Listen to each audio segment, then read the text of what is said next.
Saudações a todos os presentes, saudações a todos que estão participando dessa videoconferência. Que prazer, que satisfação, que honra enorme estar sendo convidado, estar junto com vocês no CIMA 2021, tudo para a sua glória. Eu me sinto, de fato, privilegiado, me sinto honrado e é uma alegria poder estar compartilhando a palavra de Deus, aquilo que Deus tem feito aqui na Europa, aquilo que Deus tem feito aqui na Alemanha com todos os meus irmãos da América Latina. Eu imagino que existem pessoas do Paraguai ouvindo esta palavra e, com certeza, um saludo especial a todos de Chile que estão organizando esta mensagem e esta conferência. Eu amo muito o Chile. Tive várias vezes ministrando no Chile, no Paraguai, na Argentina, no nosso querido Brasil, sou brasileiro. E também os irmãos da Costa Rica e os irmãos da Suíça que estarão presentes. E se eu estou deixando de lado alguma nação, vai aqui o meu carinho, você pode escrever aí no chat que você está participando conosco se você é de outra nação, de outro lugar. Que joia, que bênção. O Covid tem impedido, muitas das vezes, de nós estarmos juntos com os nossos irmãos. Por um outro lado, tem quebrado as barreiras e podemos ser muito mais internacionais nesse tempo de crise. O tema da mensagem hoje é uma luz na escuridão, plantação de igreja. Luz na escuridão, plantação de igreja, e eu vou compartilhar especificamente sobre a plantação de igreja na Alemanha. Bom, eu quero começar orando. É muito bom orarmos juntos. E eu tenho certeza que no momento que essa conferência, que esse vídeo estiver chegando na sua casa, ou no momento que você estiver, muitos já vão estar participando juntos online, talvez outros depois. Mas não importa o país, não importa a nação, eu creio que podemos estar conectados pela nossa fé em Jesus Cristo. Eu quero orar com vocês para que o Senhor nos guie nesse tempo e para que tenhamos um tempo muito precioso juntos. Jesus, eu te agradeço por estarmos juntos. Eu te agradeço pela tua presença nessa palavra, eu te agradeço porque o Senhor tem falado nos corações através dessa conferência. O Senhor tem usado Movida, o Senhor tem usado Cima para poder abençoar tantas vidas, tantas pessoas que têm um chamado. E a minha oração é, Jesus, que através dessa mensagem, pessoas possam estar sendo chamadas para a Europa, possam estar sendo tocadas. Se o Senhor estiver chamando pessoas para a Alemanha, que essa mensagem possa ser um instrumento do Senhor para falar no coração de cada um. O Senhor disse para nós orarmos pedindo obreiros para a seara, porque grande é a seara e poucos são os trabalhadores. Então nós oramos que essa palavra, que esse tempo, que essa conferência, que esse dia seja um momento especial, onde trabalhadores possam ser tocados para a grande seara, para a grande comissão de fazer discípulos em todas as nações. Jesus, nós queremos nos posicionar e nos alinharmos ao teu chamado, a esse desafio. Ide e fazei discípulos em todas as nações. Obrigado por esse tempo. Fala conosco poderosamente. Amém. Bom, eu quero, nesse início, me apresentar um pouquinho. Aonde eu estou, quem sou eu e o que eu tenho feito ultimamente como missionário. Meu nome é Samuel Igor Kutensky, eu sou missionário há 9 anos na Alemanha, estou entrando no meu 10º ano de missões aqui na Alemanha, sou casado, vou fazer 18 anos de casamento com a Mariana e temos 3 filhos lindos e maravilhosos. Estamos aqui, esse tempo, não sou descendente de alemão, talvez muitos pensam, não sou descendente de alemão, sou brasileiro, tenho essa cara sou descendente sim de europeu, meus pais eram, os meus avós eram ucranianos. Mas eu estou aqui na Alemanha como missionário, sem ser descendente de alemão, e vamos entrar agora no 10º ano. Esse projeto acontece porque Deus, quando Ele tem sonhos, Ele fala no coração de pessoas. E um projeto grande não acontece apenas com o missionário. Acontece com várias organizações, com várias parcerias e várias pessoas que têm um sonho e que caminham junto para que o sonho de Deus aconteça. Eu creio que Deus fala com pessoas. Deus dá chamado para pessoas, para equipes, para times, para organizações trabalharem juntas para a glória de Jesus. E nós somos missionários aqui pelo envio da AICD, Associação das Igrejas do Cristianismo Decidido, que é uma organização que está em Curitiba, no Paraná, no Brasil. Talvez poucas pessoas conhecem se falarmos esse nome, Associação das Igrejas do Cristianismo Decidido. Mas se nós falarmos da formiguinha esmilinguido, eu misturei quase as duas palavras juntas, a formiguinha, o esmilinguido, aí sim todo mundo vai dizer, eu conheço o esmilinguido. Então, a nossa associação também lançou esse personagem da formiguinha, o esmilinguido. Eu estou, às vezes, dando uma patinada no português, muito tempo aqui na Europa faz isso com a gente também. Então, a ICD é a nossa agência enviadora. Também aqui fomos amparados e acolhidos pela Marburger Mission, ou Missão de Marburgo, melhor dizendo em português. E aqui desenvolvemos um projeto que se chama Reverse Mission, Missão Reversa, que a ideia é promover, patrocinar e trabalhar na plantação de igrejas, mas mais do que isso, sermos uma resposta, ou seja, trazer de volta para os países que nos abençoaram da Europa, abençoá-los assim como eles nos abençoaram, trazer de volta missionários para a Europa. Por isso o nome Missão Reversa. Ou seja, a Alemanha enviou muitos missionários para toda a América Latina, não só para o Brasil. Outros países aqui da Europa, a Inglaterra também, enviou muitos missionários. E hoje a Europa precisa do Evangelho. A Europa precisa ser reevangelizada. A Europa precisa conhecer Jesus como o único suficiente Salvador. Então, por isso, o nosso foco principal é alcançarmos pessoas através do discipulado, das células e da plantação de igrejas. Muitas pessoas sempre falam e tem aquele tabu, mas mandar missionário para a Europa, por quê?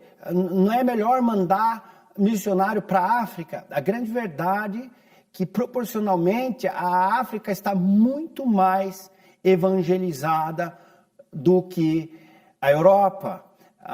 Um amigo meu disse algo que eu notei e de fato é verdade.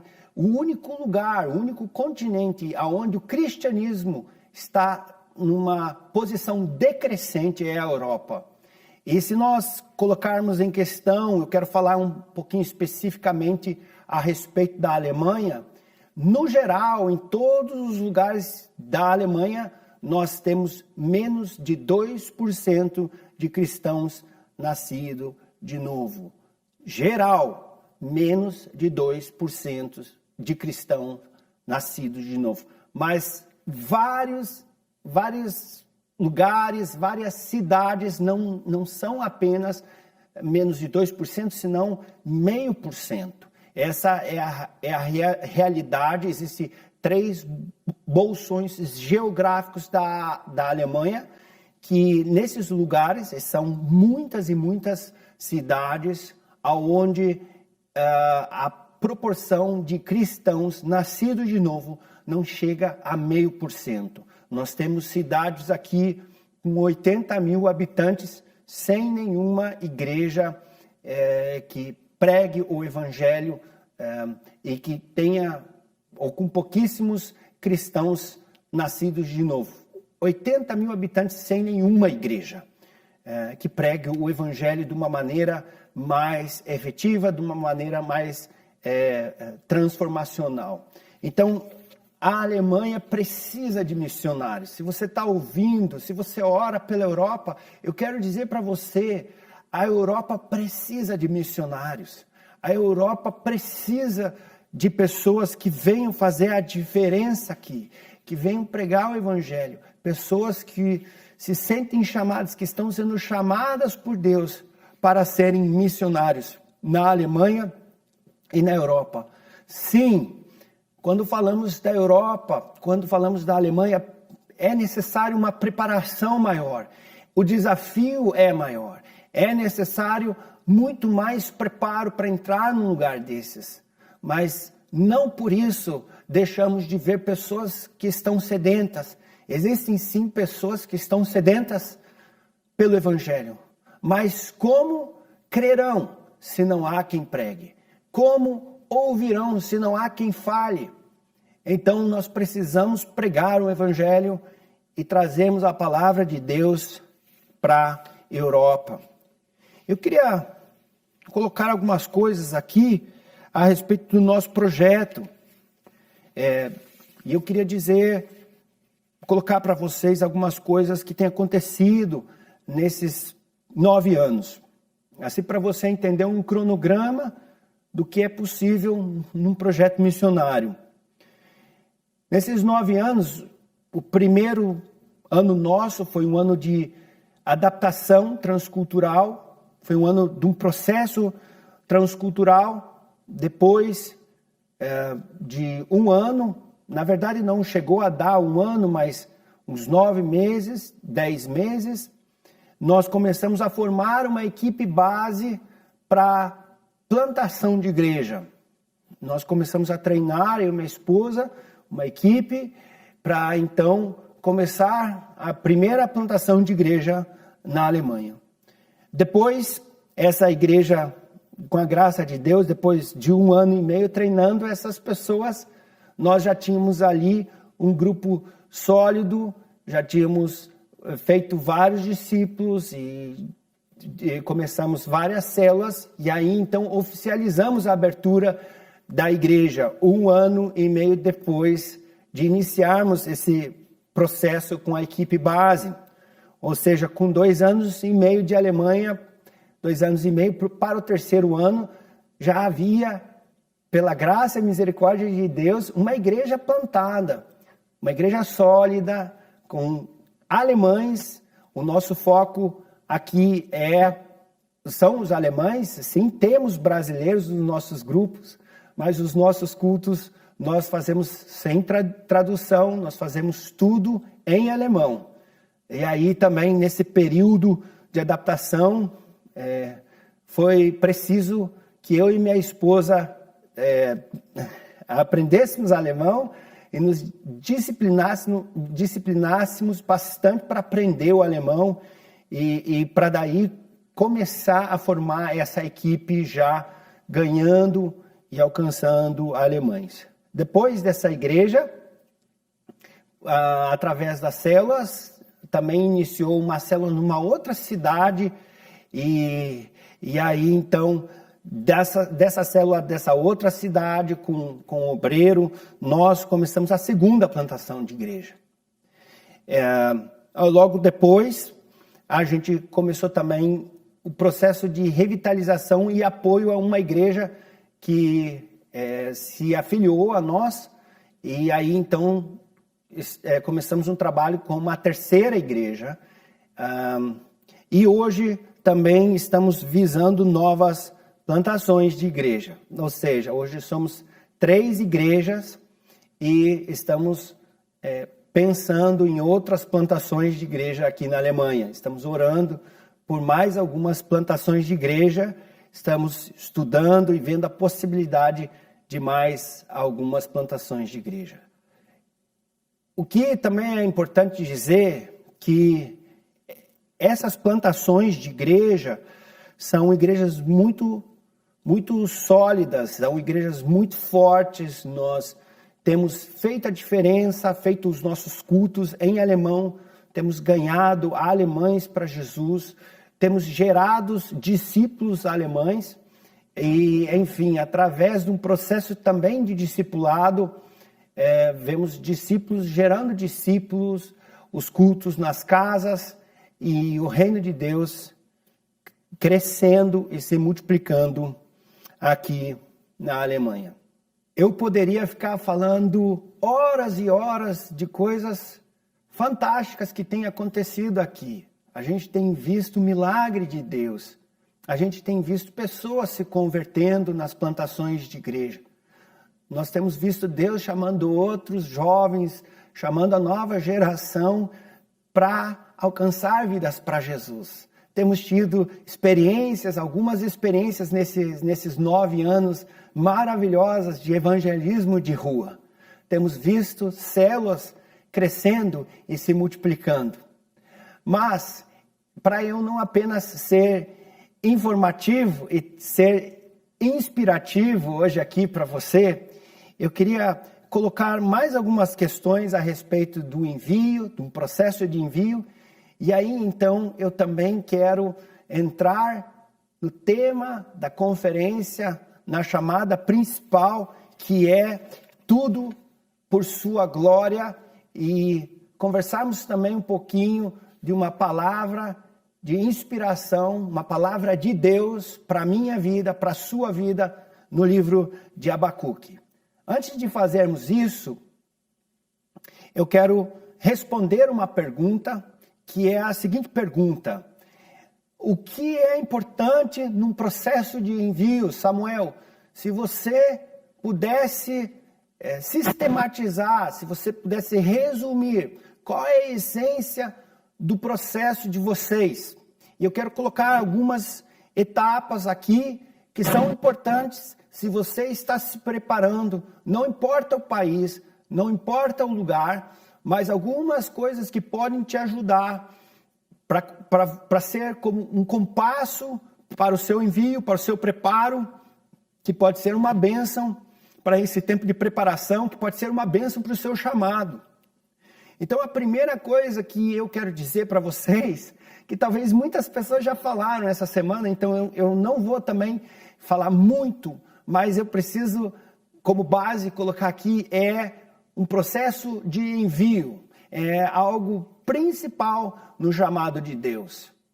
Muitas pessoas têm um chamado, mas o que acontece, elas se auto-enviam, ou elas apenas vão, sem se preparar, sem ter um processo de envio.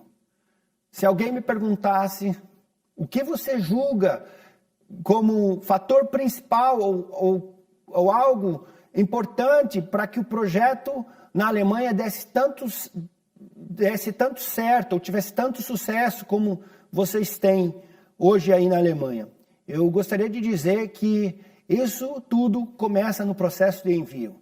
Nós tivemos uma base de envio forte, um grupo, uma igreja no Brasil, e com eles nós preparamos esse envio com muita oração, com muita preparação, envolvendo muitas pessoas na oração, envolvendo muitas igrejas para que esse envio acontecesse, para que esse envio começasse.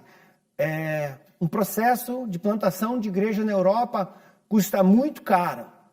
Então, é preciso se preparar muito e preparar um bom envio, com pessoas, com igrejas, com instituições. O Movida faz isso de uma maneira espetacular, como também a base que tem na Suíça, mecanismos que são importantíssimos para que a gente não vá sozinho para esse chamado. O ID do Senhor Jesus é mais presente do que nunca, é mais importante do que nunca. Mas o ID do Evangelho, o ID do Senhor Jesus, acontece na autoridade, na graça de Deus, mas também na preparação. Depois do envio, algo que é extremamente importante é o processo de adaptação transcultural, principalmente na questão do aprendizado do idioma. Ainda que isso custe muito, ainda que o aprendizado do idioma seja muito mais transpiração do que inspiração. Alguém já disse que aprender um idioma é 98% de transpiração e 2% de inspiração. Eu posso dizer para você, eu falo alguns idiomas e sempre é um grande trabalho você aprender um idioma. Mas também não é algo impossível. É algo que é totalmente viável. Basta horas e horas de dedicação. O processo de adaptação transcultural, quando você chega naquele país, o que vai determinar o resto do tempo do seu envio, o que vai determinar o sucesso da tua chamada ministerial é a dedicação para o idioma. A gente aqui na Alemanha nunca deixa de aprender o alemão, porque existe uma piada, e essa piada é verdadeira, acredito eu, que, brincadeira, obviamente, que o alemão é a língua que vai ser falada no céu, porque nós temos uma eternidade toda para aprender esse idioma. Ou seja, aí mostra a dificuldade de aprender o idioma. Mas o que importa é a disciplina no processo de adaptação transcultural. Então, a preparação do envio é chave, mas quando a gente chega num lugar, a disciplina da adaptação transcultural, tendo como prioridade o aprendizado do idioma, porque pela língua você vai conseguir aprender a cultura de uma maneira muito mais intensa e mais real do que apenas lendo sobre a cultura. Através do idioma, através da língua, é ali que você vai viver de fato aquela nova cultura. Então a disciplina no processo e na adaptação transcultural. Depois que nós passamos por esses dois períodos, o período do envio e o período de adaptação transcultural, o período do processo transcultural, eu queria dizer para vocês que nós tentamos estabelecer, ou algo que eu vivo e tento gerar isso como um norte, como uma bússola para o trabalho missionário aqui, e eu tento orientar as pessoas dentro desse mapa, dentro dessa mentalidade. São 3 áreas que eu julgo extremamente importante para um processo missionário. A primeira área eu quero colocar como nome de um DNA de avivamento. Talvez aí você me pergunte, mas avivamento não é algo que Deus faz, que Deus pode, que Deus é que manda? Nós podemos promover avivamento? E a resposta é o seguinte: o avivamento sim vem de Deus. Deus é quem proporciona o avivamento. Mas, em contrapartida, Deus busca encontrar em nós todos os princípios ou um posicionamento para esse avivamento. Então, nós precisamos nos posicionarmos para sermos a igreja de Atos dos Apóstolos. Muitas pessoas leem o livro de Atos dos Apóstolos e pensam, que maravilha, eu gostaria que a minha igreja, eu gostaria que o meu ministério, eu gostaria que o meu chamado fosse como a igreja primitiva de Atos dos Apóstolos. A pergunta é, nós estamos dispostos a nos posicionarmos como a igreja de Atos dos Apóstolos se posicionava? nós estamos dispostos a nos posicionar como a igreja de Atos se posicionava? Muitas pessoas querem o resultado da igreja de Atos dos Apóstolos, querem viver como a igreja primitiva, sem ter a mesma atitude, sem ter a mesma mentalidade, sem tentar desenvolver o mesmo DNA. Vamos nos levantar e desenvolver esse DNA da igreja de Atos dos Apóstolos. Existe um livro fenomenal de plantação de igreja, de crescimento de igreja, de multiplicação de células. E não é o livro da Saddleback, não é o livro da Willow Creek, não é o crescimento natural do Christian Schwartz, é o livro de Atos dos Apóstolos. Deus deixou para nós um livro de crescimento. Deus deixou para nós um livro de discipulado. Eu creio que o livro de Atos dos Apóstolos não é um livro histórico apenas, como teologicamente é classificado, um livro da história da igreja primitiva. Não, é um livro para nos inspirarmos, para vivermos, para caminharmos do mesmo jeito que eles caminharam com Jesus, para sermos discípulos do mesmo jeito que eles foram seguindo a Jesus, para nós desenvolvermos esse DNA que eles tinham. Isso é possível, um DNA e um estilo de vida que pode trazer um avivamento que é vulnerável, que é sensível para o mover de Deus. E obviamente que eu não estou falando nada relacionado a um tipo de religiosa, eu não estou mencionando uma posição religiosa, porque aqui é uma plataforma interdenominacional. Eu estou falando de um estilo de vida que quer ser como a igreja primitiva, em termos de oração, de busca na palavra, discipulado, comunhão uns com os outros, crescendo em tudo aquilo que Deus tem para nós. Para nós fazermos isso de uma maneira muito prática, nós procuramos sempre caminharmos numa base de ter uma paixão por Deus, um amor por Deus, uma paixão por Deus e uma paixão pelo próximo. Então isso nos ajuda a focarmos, termos um coração que é apaixonado por Deus, que busca incessantemente Deus, que busca incessantemente a glória de Deus. E se nós temos esse posicionamento em oração, em busca, em devoção e em entrega, isso vai fazer com que também, como consequência, nós tenhamos um coração para o próximo. Temos um coração para amarmos o próximo, para estarmos, para nos entregarmos para o próximo. Amar como Jesus nos amou.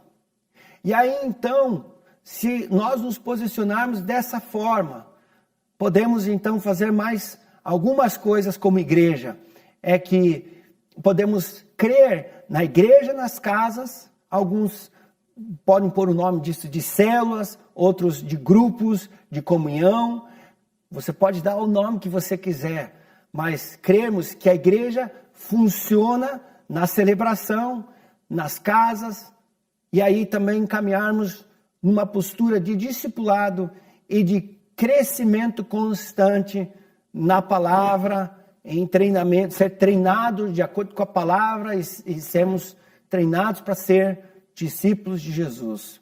Então nós sempre trabalhamos dessa forma, como um DNA, ou seja, ter uma paixão por Deus, ter uma paixão pelas pessoas, vivermos a igreja nas casas, vivermos dinâmicas de discipulado e sempre estarmos crescendo e treinando, nos preparando para fazer a obra de Deus, sermos treinados, capacitados, a palavra melhor seria essa, capacitação para a obra, para o chamado, para o ministério de Deus nas nossas vidas.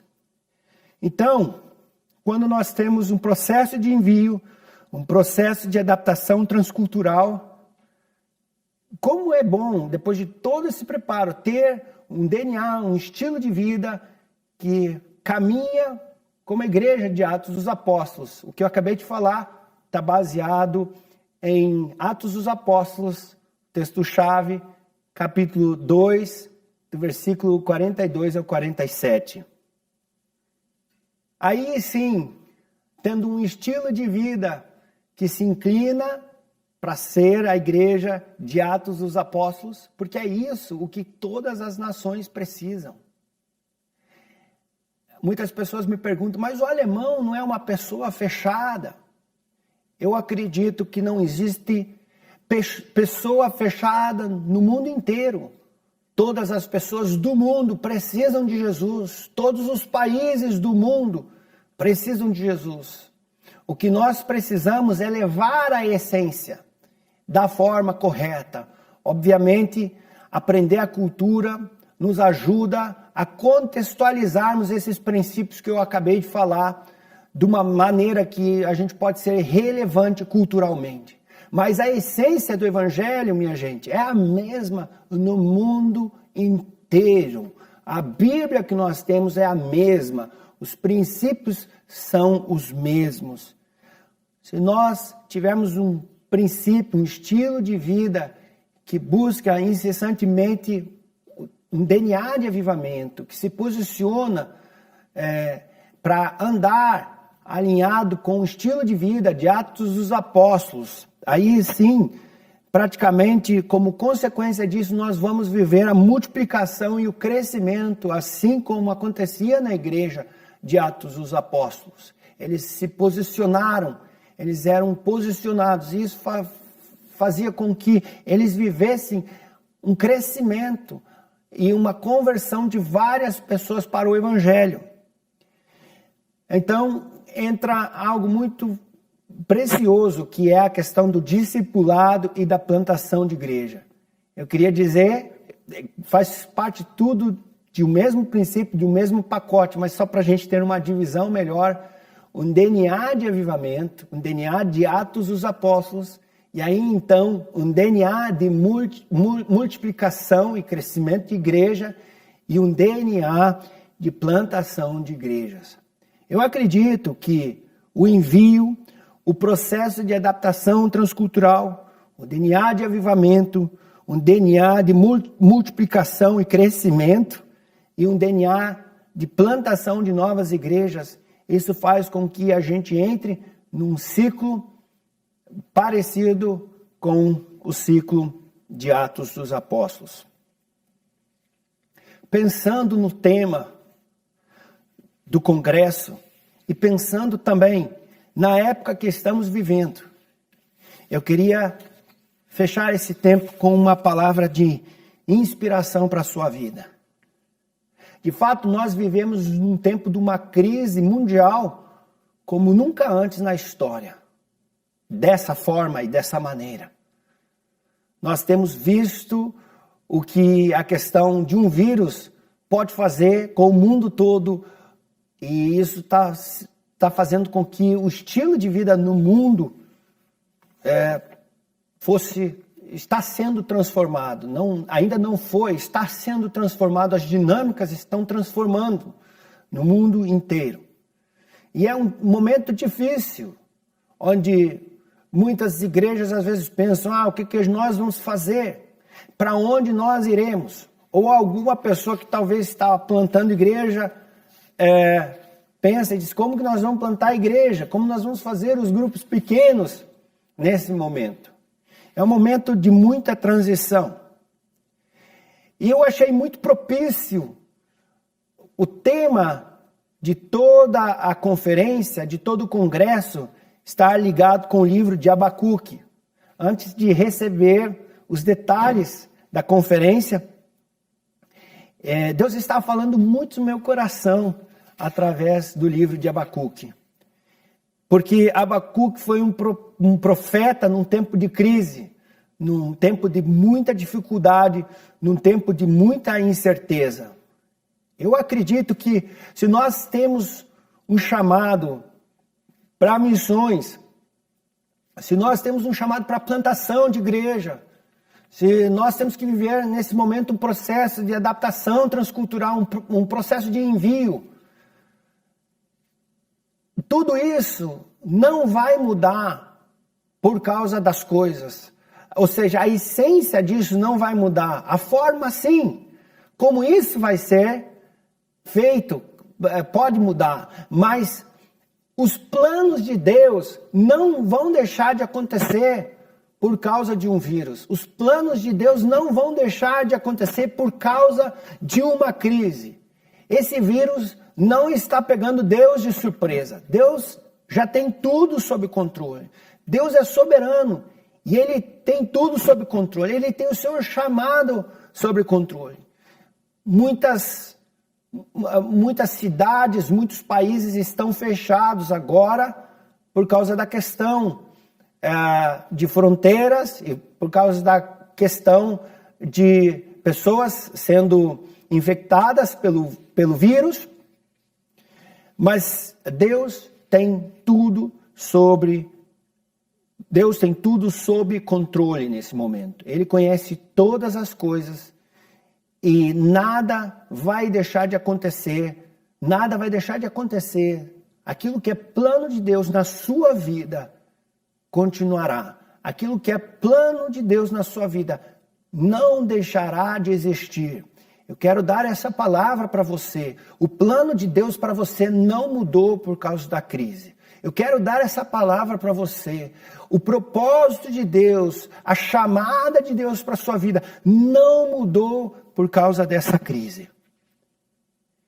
Eu quero fechar com alguns princípios do livro de Abacuque. E eu intitulei esse fechamento como posicionamento em tempos difíceis. Porque o primeiro princípio que eu vejo aqui no livro de Abacuque para mim e para você é que na crise ele é uma pessoa que se posiciona e ele não deixa de se posicionar, ele não muda, ele não deixa de perseverar por causa da crise. Nós vemos, o primeiro princípio aqui é que Abacuque é um profeta posicionado em oração e em busca incessante de Deus.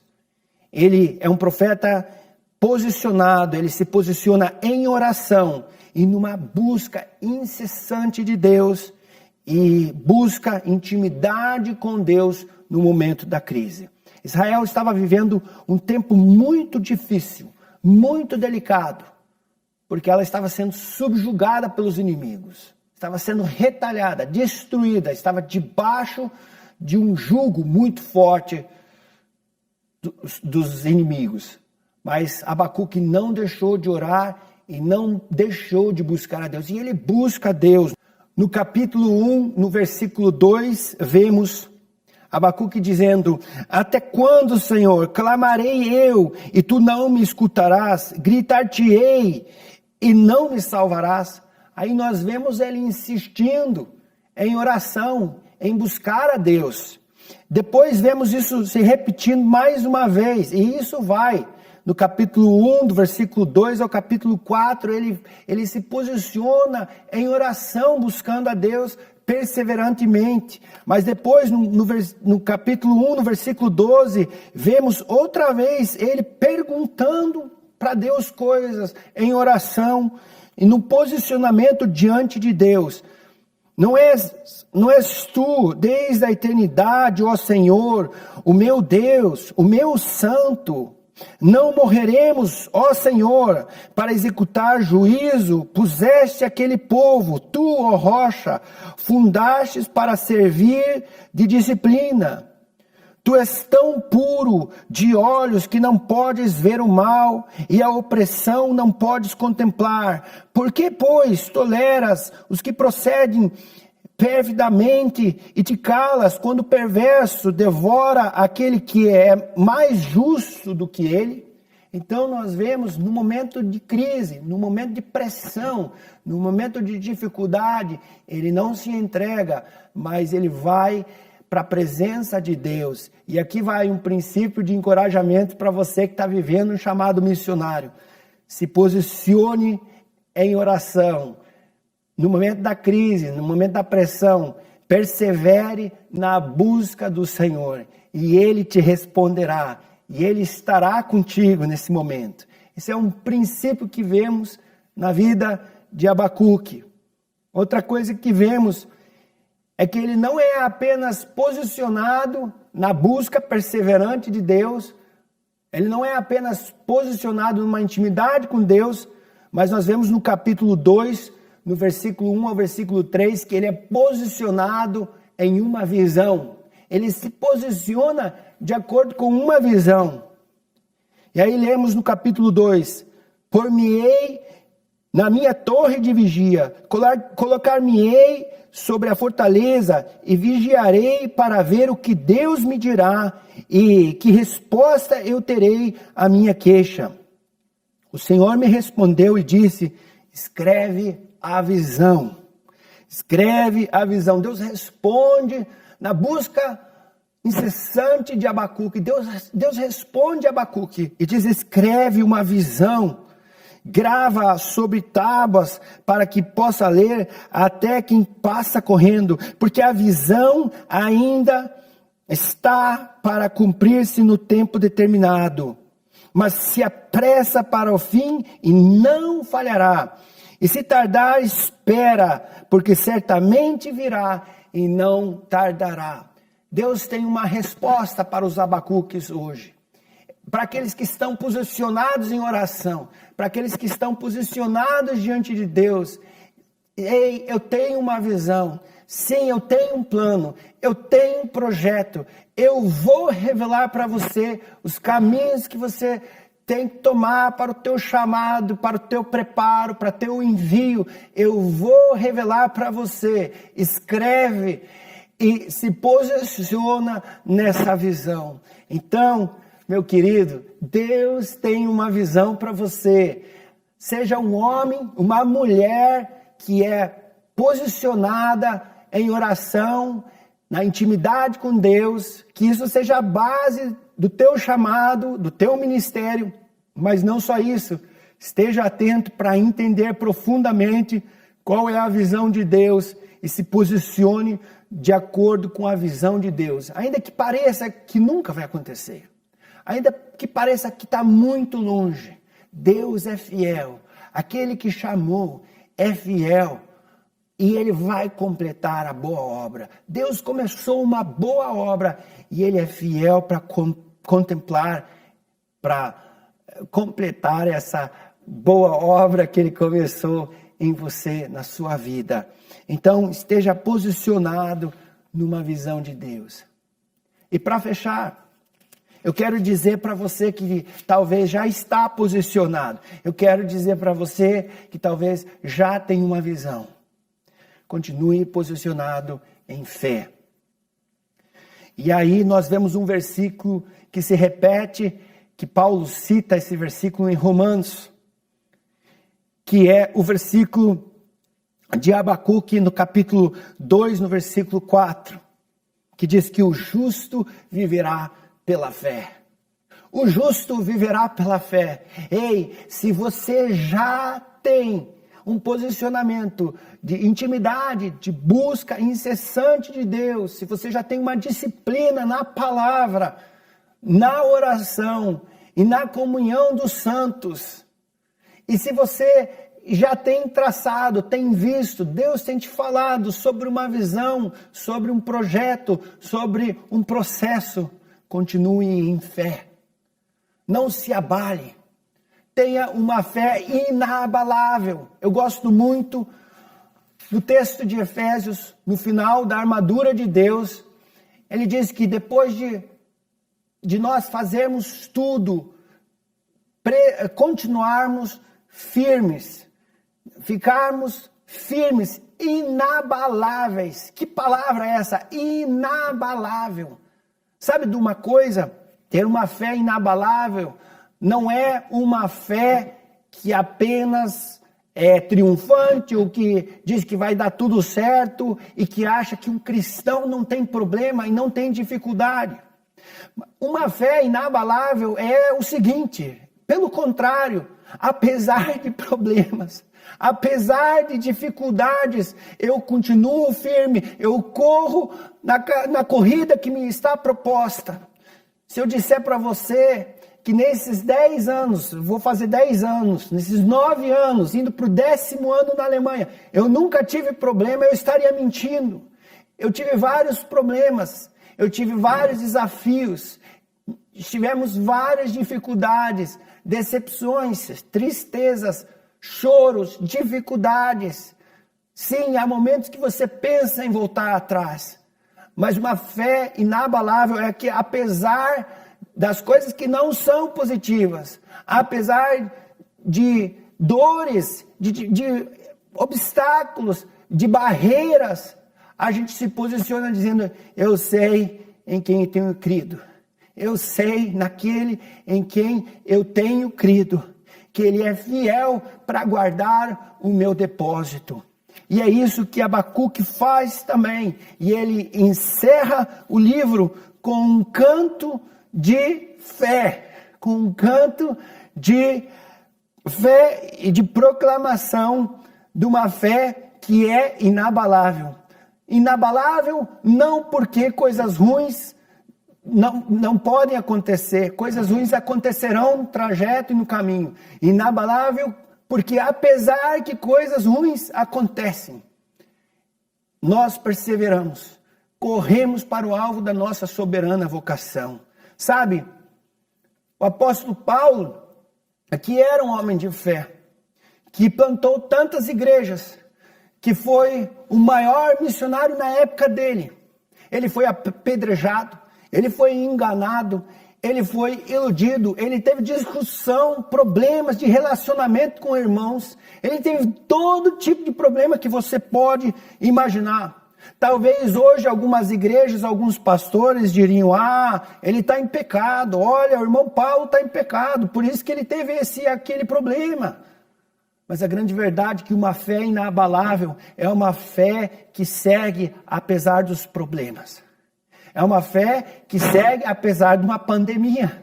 É uma fé que segue apesar de barreiras. É uma fé que continua, que não perde o foco, ainda que venham obstáculos, ainda que venham barreiras, ainda que tenha que haver replanejamento, mas o alvo continua. E eu quero fechar lendo o versículo 17 do capítulo 3 até o final. Ainda que a figueira não floresça, nem haja fruto na vide, o fruto da oliveira minta e os campos não produzam mantimento, as ovelhas sejam arrebatadas do aprisco e nos currais não haja mais gado, todavia eu me alegro no Senhor. Todavia eu me alegro no Senhor, exulto no Deus da minha salvação. O Senhor Deus é a minha fortaleza e faz os meus pés como os da corça, e me faz andar altaneiramente. Todavia, eu me alegrarei no Senhor. É uma fé que, independente dos resultados, sejam os resultados imediatos, sejam a longo prazo, ou seja que esses resultados não venham, eu vou continuar posicionado na busca, na oração, na visão de Deus e naquilo que Deus tem. Acontecendo ou não os resultados. E eu quero fechar com uma frase que eu digo para as pessoas que fazem discipulado com a gente. Eu falo assim, nos momentos difíceis para eles, eu falo: hey, eu quero dizer para você algo, que o melhor resultado que Deus espera de você é a sua obediência.